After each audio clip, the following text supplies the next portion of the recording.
کہ اللہ نے مجھے اور آپ کو ایمان جیسی بہت بڑی نعمت سے نوازا۔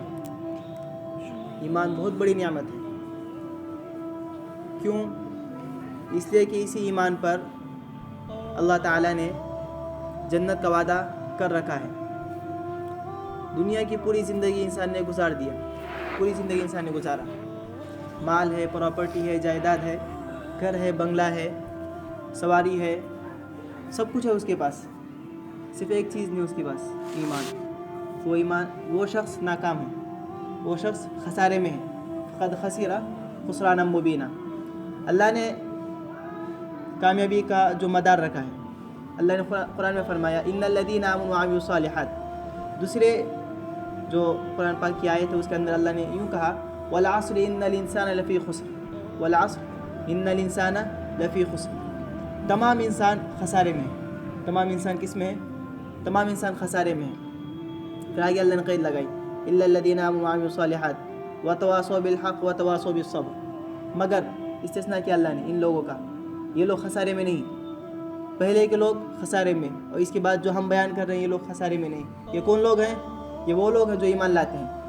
تو اتنی بڑی نعمت سے اللہ نے ہمیں نوازا کہ جس پر وعدہ ڈائریکٹ جنت ہے۔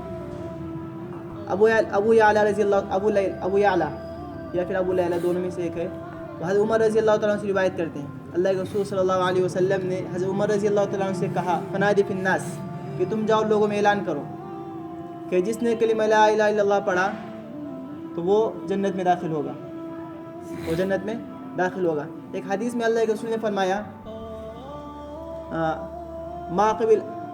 من قبل منی الکلمۃ التی عرضت علی عمی فردها علی فہی لو نجات، کہ وہ کلمہ جس کو میں نے اپنے چچا پر پیش کیا علی عمی، لیکن انہوں نے اس کو قبول نہیں کیا۔ ابو طالب آپ صلی اللہ علیہ وسلم کے چچا، آپ صلی اللہ علیہ وسلم کی بہت دیکھ بھال کی انہوں نے۔ آپ صلی اللہ علیہ وسلم 6 سال کی عمر میں آپ کی والدہ دنیا سے چل بستی ہے، اور آپ کی جب عمر 8 سال کی ہو جاتی ہے تو آپ کے لیے جو سہارا بنتے ہیں عبد المطلب جو آپ کے دادا ہیں، یہ دنیا سے چل بستے ہیں۔ تو آپ صلی اللہ علیہ وسلم کے لیے یہ 2 سہارا کون تھے؟ آپ صلی اللہ علیہ وسلم کی والدہ، اور آپ صلی اللہ علیہ وسلم پیدا ہونے سے آپ کی 6 مہینے پہلے جب آپ اپنی ماں کے پیٹ میں تھے، مادر رحم کے اندر تھے، اسی وقت آپ کے والد چلے گئے تھے۔ تو والد کا سہارا پہلے جا چکا تھا۔ دنیا میں آنے کے بعد 6 سال کی عمر میں چھوٹا سا بچہ ہے، اس کی ماں چلی جائے، کتنا دکھ اور کتنا غم ہوگا۔ چلے گئے دنیا سے، پھر کوئی نہیں آپ کا سہارا، آپ کے لیے سہارا بنے آپ کے دادا عبد المطلب، وہ بھی 8 سال کی جب آپ صلی اللہ علیہ وسلم کی عمر رہتی ہے یہ دنیا سے چل بستے ہیں۔ پھر آپ صلی اللہ علیہ وسلم کی دیکھ بھال اور آپ صلی اللہ علیہ وسلم کی دیکھ ریکھ آپ کے چچا ابو طالب کرتے ہیں۔ ہمیشہ ہر وقت آپ صلی اللہ علیہ وسلم کو انہوں نے ساتھ دیا۔ کفار مکہ آپ صلی اللہ علیہ وسلم نے جب دعوت پیش کی نبوت کے 40ویں سال، آپ صلی اللہ علیہ وسلم کی عمر 40 سال پر جب پہنچ جاتی ہے تو آپ کو اللہ تعالیٰ نبوت عطا کرتے ہیں۔ تو اس کے بعد اللہ کے رسول صلی اللہ علیہ وسلم دعوت دینا شروع کرتے ہیں۔ تو کفار مکہ کی طرف سے آپ صلی اللہ علیہ وسلم پر طرح طرح کی تکلیفیں، آپ صلی اللہ علیہ وسلم کو ستایا جاتا ہے۔ تو یہ آپ کے لیے سہارا بنتے ہیں ابو طالب۔ کون سہارا بنتے ہیں؟ ابو طالب۔ ہمیشہ ہر وقت آپ صلی اللہ علیہ وسلم کا ساتھ دیا۔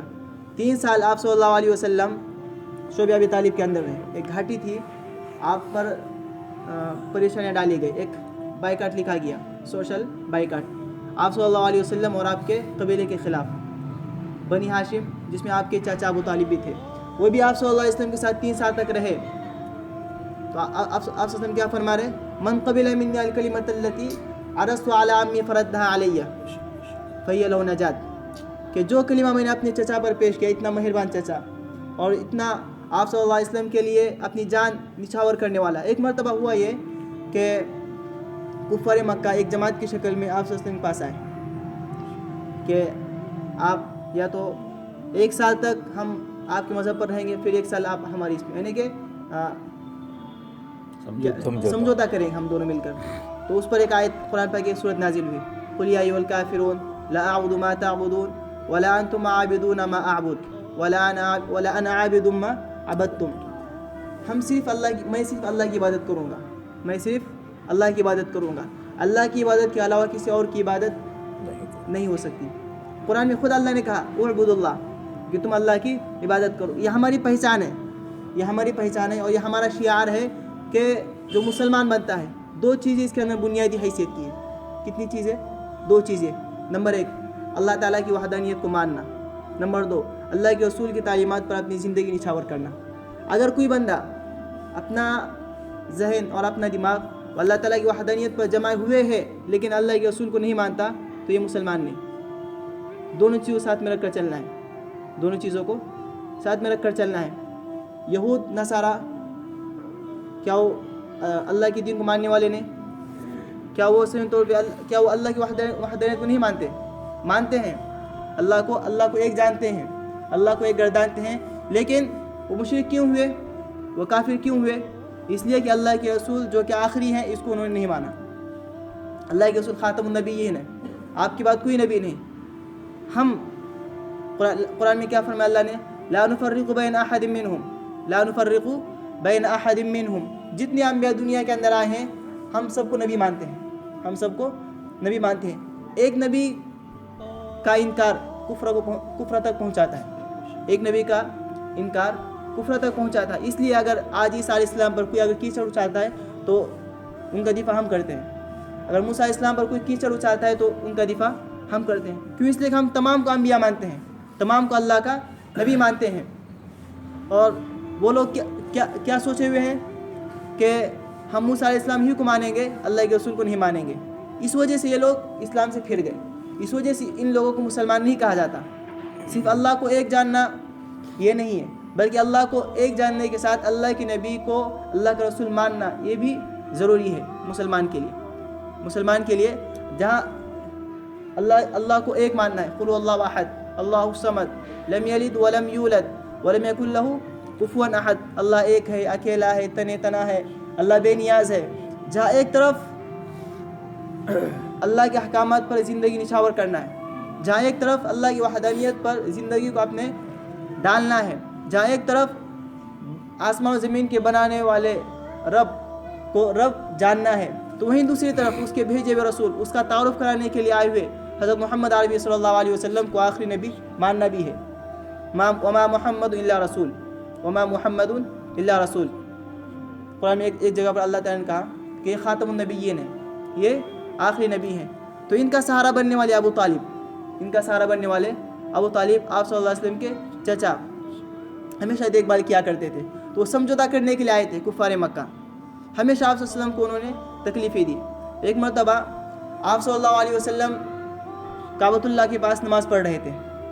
آپ نماز کے اندر مصروف تھے, نماز میں مشغول تھے. تو عقبہ بن ابی معیط وہاں سے اس کا گزر ہوا, دیکھا آپ صلی اللہ علیہ وسلم نماز پڑھ رہے. وہ کافر, مسلمان نہیں, مشرک, بت کو پوجنے والا, کڑن, چڑ تھی اسلام سے, اسلام سے چڑ تھی, اسلام پسند نہیں تھا, اللہ کے رسول کی باتیں انہیں پسند نہیں تھی, اللہ کے رسول کی تعلیمات انہیں اچھی نہیں لگتی تھی. دیکھا اللہ کے رسول نماز پڑھ رہے ہیں, اس کے پاس ایک چادر تھی,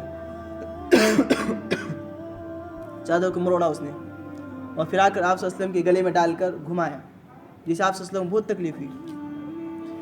ایک بات یہاں پر یہ ہے کہ اللہ کے رسول ان کو کس چیز کی تعلیمات دیتے تھے, اللہ کے رسول ان کو کیا چیز سمجھاتے تھے؟ بھلی بات بولتے تھے, بھلی بات ہی بولتے تھے. اللہ کے رسول ان سے یہ کہتے تھے تم جھوٹ مت بولو. اللہ کے رسول ان سے یہ کہتے تھے کہ آپ کے پاس 2 آنکھ ہیں, 2 ہاتھ ہیں, 2 پیر ہیں, یہ یوں ہی نہیں آئے. اللہ کے رسول ان کو سمجھاتے تھے, ان کی اصلاح کرتے تھے, ان کی ذہن سازی کرتے تھے. لیکن یہ لوگ خلاف اللہ کے رسول پر, یہ لوگ اللہ کے رسول پر ٹوٹ پڑتے. تو اس نے کیا کیا اللہ کے رسول کے گلے کے اندر, حالانکہ آپ نماز پڑھ رہے ہیں, حالانکہ آپ نماز پڑھ رہے ہیں, تو نماز کی حالت میں آ کر اللہ کے رسول کے گلے میں اس نے ایک چادر ڈال کر آپ صلی اللہ علیہ وسلم کے گلے کو اس نے مروڑا. کتنی تکلیف پہنچی اللہ کے رسول کو. ایک تو یہ واقعہ, اور ایک واقعہ ہے اللہ کے رسول صلی اللہ علیہ وسلم کعبۃ اللہ میں نماز پڑھ رہے تھے. ابو جہل جو کفار مکہ ہے, پھر ان کا سردار, اور سب ایک کمیٹی وہاں بیٹھی ہوئی تھی. تو اس میں سے ابو جہل نکل کر آیا, نکل کر اس نے کہا کہ آج ہمارے شہر میں ایک اونٹ ذبح ہوا ہے, کون ہے جو جا کر اس کی اوج کا لفظ استعمال ہو, اس کی اوج لے کر آئے. تو ایک بدبخت تھا جو عقبہ بن ابی معیط, جو پہلے جس نے ایک چادر آپ صلی اللہ علیہ وسلم کے گلے کے اندر ڈال دیا تھا, وہ محفل کے اندر موجود تھا، وہ اس کمیٹی کے اندر تھا، اور جو کفار مکہ کے سردار وہاں بیٹھے ہوئے تھے ان سب کے اندر وہ بھی تھا، تو وہ اٹھا جھٹ سے اور جا کر پھر جو اوجڑی تھی وہ لے کر آیا اس نے۔ یہاں پر سوچنا یہ ہے کہ بکری یا بکرا ہے تو اس کی جو اوجڑی رہتی ہے کتنی چھوٹی ہے، پھر بھی اگر بدن پر ڈالے کتنی تکلیف ہوتی ہے نا، ایک تو اس کی بدبو، دوسرا پھر اس کا وزن، اور ایک آدمی سجدے کے اندر کتنی اس کی تکلیف ہے۔ بھینس بیل وغیرہ کی اوجڑی اس سے بڑی رہتی ہے، اور ایک اونٹ سب سے بڑا جانور ہے نا، جو ذبح کر کے کھائے جانے والے جتنے جانور ہیں ان سب کے اندر اونٹ بڑا جانور ہے۔ تو اونٹ کی اوجڑی لائی جا رہی، عقبہ بن ابی معیط چلا گیا اور جا کر اس نے وہ اوجڑی لایا اور لا کر آپ صلی اللہ علیہ وسلم سجدے کے اندر ہے، آپ صلی اللہ علیہ وسلم سجدے میں ہے، تو سجدے کے اندر آپ صلی اللہ علیہ وسلم ہیں اور پوری توجہ آپ کا پورا دھیان، آپ کا پورا خیال اللہ کی طرف، آپ کا پورا لو اللہ سے، آپ سجدے کے اندر اللہ کی تسبیح بیان کر رہے ہیں، اللہ جو سجدے کی جو تسبیحات ہیں آپ اس کو پڑھ رہے ہیں، آپ بالکل مست ہیں، بے خود ہیں، اور ادھر سے یہ بدبخت یہ آ کر آپ صلی اللہ علیہ وسلم کے پیٹھ کے اوپر اوجری رکھ دیتا ہے، تو کتنی آپ صلی اللہ علیہ وسلم کو تکلیف ہوئی، کتنا آپ صلی اللہ علیہ وسلم ترسے ہوں گے، کتنا آپ صلی اللہ علیہ وسلم تڑپے ہوں گے۔ تو وہاں پر عبداللہ بن مسعود رضی اللہ تعالیٰ موجود تھے وہاں پہ جو یہ منظر ہو رہا تھا، لیکن وہ فرماتے ہیں میں آپ صلی اللہ علیہ وسلم سے وہ اوجری ہٹا نہیں سکا، کیوں؟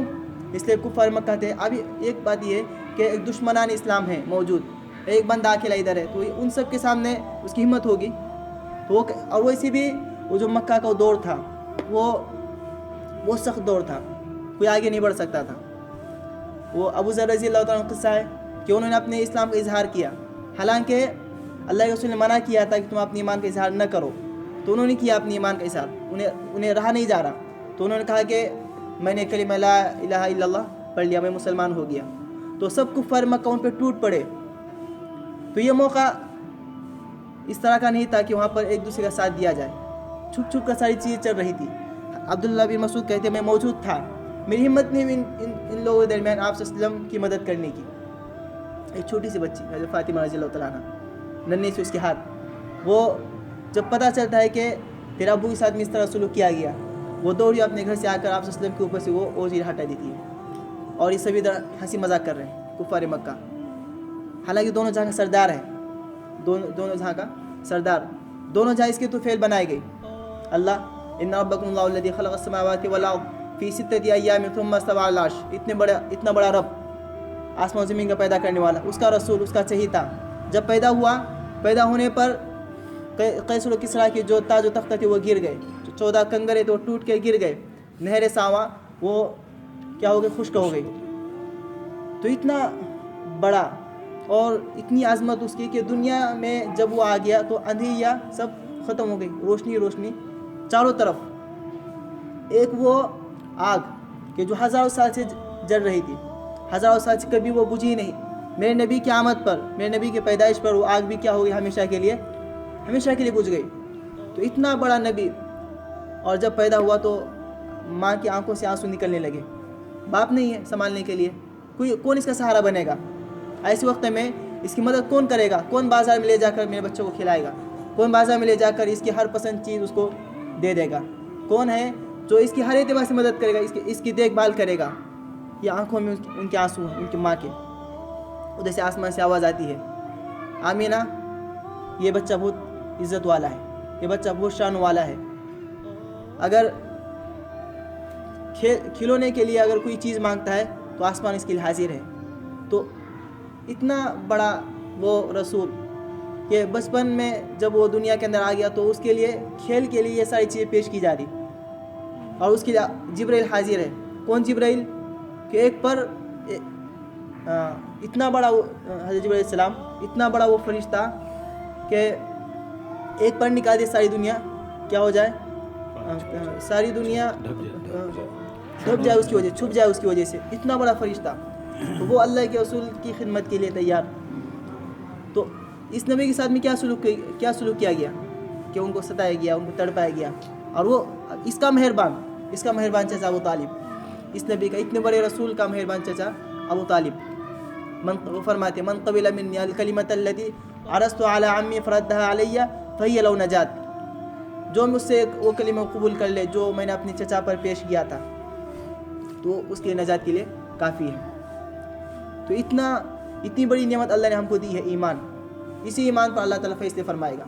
قرآن میں اللہ نے فرمایا فمن زحزح عن النار وادخل الجنة فقد فاز، وادخل الجنة فقد فاز، ایمان لے کر آیا، قبول کیا، اللہ کے حکامات پر زندگی گزاری، اللہ کے رسول کی تعلیمات پر اپنے آپ کو اس نے لگایا، نشاور کیا، ایک نمونہ بنا، اللہ کے نبی کو اللہ نے بھیجا ہے نا ایک نمونہ بنا کر، تو اس نمونے کا اللہ نے ذکر کیا لقد کان لکم فی رسول اللہ اسوۃ حسنہ، کہ تمہارے لیے بہترین نمونہ، تمہارے لیے بہترین زندگی، کہ جس کو دیکھ کر، جس کے اشارے کو دیکھ کر، جس کے ہنسنے کو دیکھ کر، جس کے بیٹھنے کو دیکھ کر، جس کے چلنے کو، جس کے بولنے کو، اور جس کے معرکے میں جانے کے جو حالات ہیں اس کو دیکھ کر آپ اگر زندگی گزار سکتے ہیں تو وہ ایک ہے، وہ کون ہے؟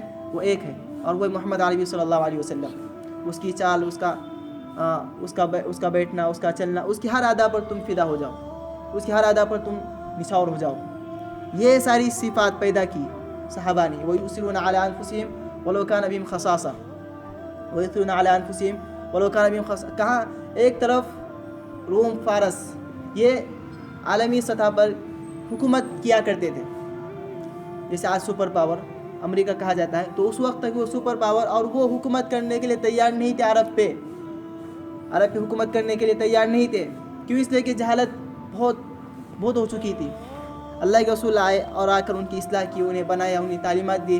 قرآن میں اللہ نے فرمایا ربنا وبعث فیہم رسولا من انفسہم یتلو علیہم آیاتک ویعلمہم الکتاب والحکمۃ ویزکیہم، ان کا آپ نے تعلیم و تزکیہ کیا، ان کی دل کی صفائی کی، ان کی دل کا تصفیہ کیا، تو یہ دونوں پورے عالم پہ چھا گئے۔ ایک دور وہ کہ کوئی ان پر حکمرانی کرنے کے لیے تیار نہیں، اور ایک دور وہ ہے کہ ان کا لشکر جا رہا ہے ایک طرف سے، صحابہ کا، لوگ جو وہاں کے تھے وہ رو رہے ہیں کہ آپ یہاں سے نہ جاؤ۔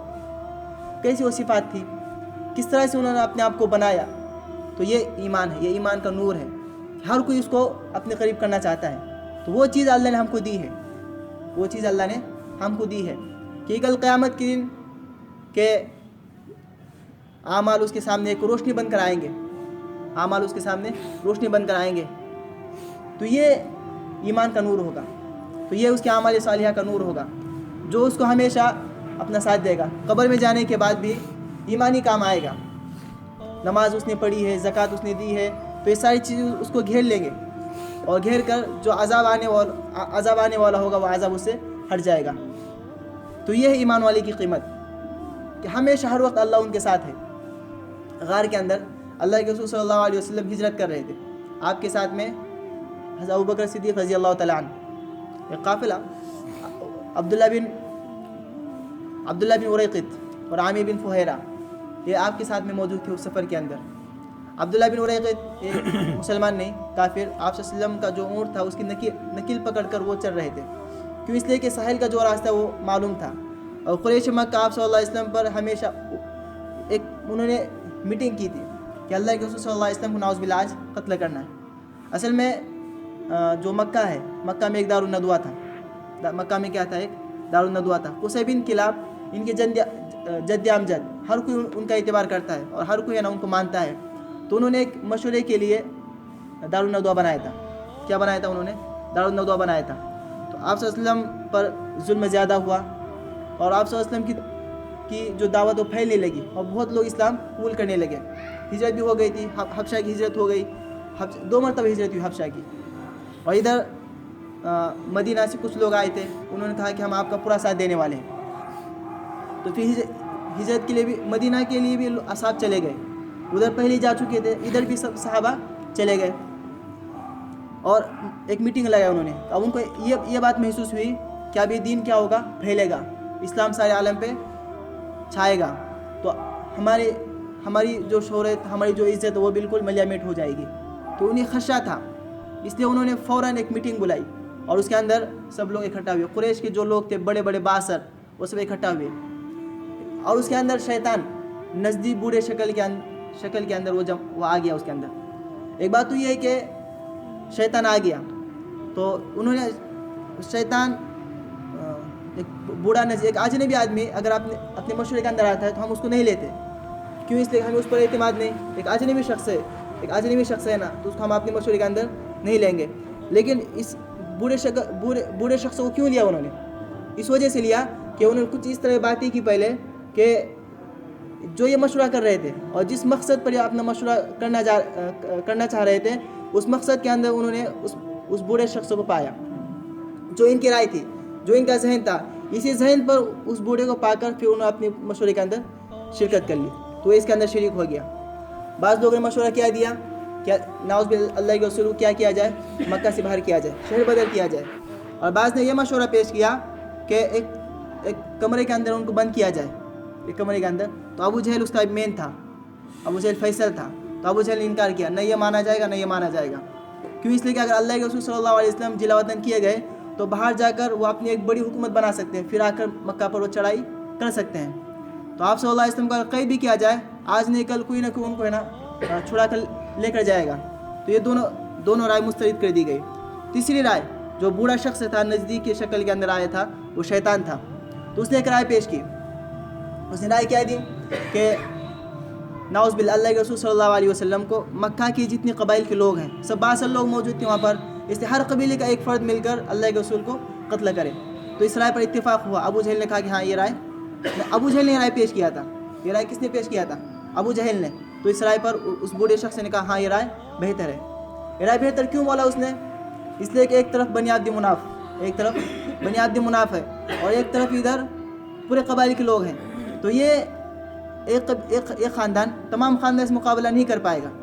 کیوں؟ اس لیے کہ اگر اللہ کے رسول کو ماریں گے, قتل کریں گے نعوذ باللہ, تو ایک خاندان والے تمام خاندان کا مقابلہ نہیں کر پائیں گے. اس لیے اس بوڑھے شخص نے کہا کہ یہ رائے پسندیدہ ہے.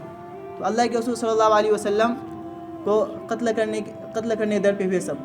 تو اس لیے ایک ایسے راستے جانے کی ضرورت تھی کہ جو راستہ کسی کو معلوم نہ ہو. تو عبداللہ بن اریقط جو مسلمان نہیں ہوئے تھے لیکن آپ صلی اللہ علیہ وسلم کا وہ ساتھ دینے والے تھے. ابوبکر رضی اللہ تعالیٰ عنہ نے ان کو اپنے ساتھ کیا تھا. تو پھر یہ ساحل کے راستے سے چلے گئے, ہجرت کی انہوں نے. تو ہجرت 3 ہوئی, 2 ہجرتیں حبشہ کی طرف اور تیسری ہجرت مدینہ کی طرف. تو یہ انجان راستہ تھا, یہ راستہ ان کو معلوم تھا. تو اس وقت اللہ کے رسول نے کہا تھا ابوبکر صدیق رضی اللہ تعالیٰ عنہ سے, لا تحزن ان اللہ معنا. کیا کہا تھا؟ لا تحزن ان اللہ معنا, غم مت کرو اللہ ہمارے ساتھ ہے. ہر پریشانی میں, ہر دکھ میں, ہر درد میں ساتھ دینے والا میرا اللہ ہے. ہر دکھ میں, ہر درد میں ساتھ دینے والا. ایک طرف کفار مکہ بالکل وہ تلواریں لیے آپ صلی اللہ علیہ وسلم مارنے کے در پہ ہیں, اور ادھر سے اللہ کے رسول ان کے درمیان سے چلے گئے. آپ صلی اللہ علیہ وسلم ایک کمرے کے اندر بند ہیں, وہیں پر حضرت علی رضی اللہ تعالیٰ عنہ ہیں, اور آپ صلی اللہ علیہ وسلم آمین اور صادق ہیں. لیکن اللہ کے رسول نے دعوت کا جب کام شروع کیا تو لوگوں نے آپ کی خلاف ورزی شروع کی.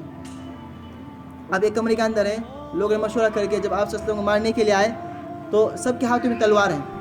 تو آپ صلی اللہ علیہ وسلم نے حضرت علی رضی اللہ تعالیٰ عنہ کو اپنے بستر پر سلا کر سوچنے لگے. تو اللہ کی طرف سے یہ حکم آیا کہ آپ یہ آیت پڑھتے ہوئے وہاں سے چلیں. تو سورہ یاسین آپ صلی اللہ علیہ وسلم وہاں سے پڑھتے ہوئے ان لوگوں کے درمیان سے چلے گئے. وَجَعَلْنَا مِن بَيْنِ أَيْدِيهِمْ سَدًّا وَمِنْ خَلْفِهِمْ سَدًّا فَأَغْشَيْنَاهُمْ فَهُمْ لَا يُبْصِرُونَ. یہ آیت پڑھتے ہوئے اللہ کے رسول صلی اللہ علیہ وسلم ان کے درمیان سے نکل گئے, لیکن ان لوگوں کو پتہ نہیں چلا. تو مدد میرے اللہ نے کی. مدد کس نے کی؟ دونوں جہاں کا بنانے والا, آسمان و زمین کی بنانے والے رب نے مدد کی.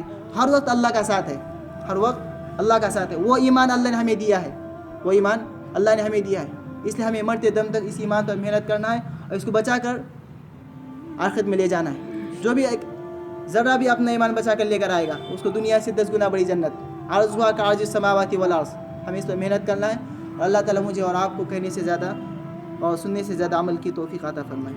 سبحان اللہ و بحمدہ, سبحانک اللہم و بحمدک, نشہد ان لا الہ الا انت, نستغفرک و نتوب الیک. سبحان اللہ. مغرب والی بات ہوگی, اس کے اندر سارے حضرات کوشش کر بیٹھنے, اور جو بھی اس میں تقاضے آئیں گے اس میں خود کو پیش کریں.